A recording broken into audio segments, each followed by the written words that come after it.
بڑھاپے میں آپ کو روٹی آپ کی اولاد نہیں، آپ کی دی گئی تربیت کھلائے گی۔ زیادہ بولنے سے بڑھ کر انسان کے لیے کوئی چیز بری نہیں۔ نظر شیطان کی تیروں میں سے ایک تیر ہے۔ عورت کے ذمہ سب سے زیادہ حق اس کے شوہر کا ہے۔ اللہ والوں کی باتیں براہ راست دل پر اثر کرتی ہے۔ ندامت کے دو آنسو بڑے بڑے گناہوں کو بہا لے جاتی ہے۔ معاملات خدا کے سپرد کر دینے والوں کو کبھی پچھتاوا نہیں ہوتا۔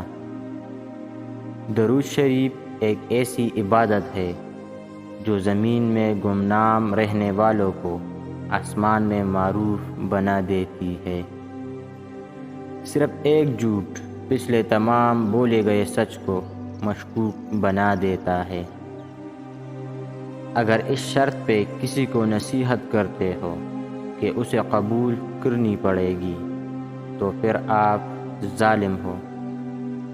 جو بندہ خواب میں دو قسم کی عورتوں کو دیکھ لے گا وہ دولت مند ہو جائے گا۔ اول نیک عورت، دوم کنواری عورت۔ صدقہ اسی کی مصیبت دور کرتا ہے جسے صدقہ نکالنا مصیبت نہ لگے۔ انسان کا سب سے اچھا دوست اس کا ضمیر ہے جو اچھی بات پر شاباش اور بری بات پر ملامت کرتا ہے۔ بوڑھی عورت کے ساتھ جمع کرنے میں 3 فائدے ہیں: بدن کی طاقت برقرار، بڑھاپے میں کمی، احتلام میں کمی۔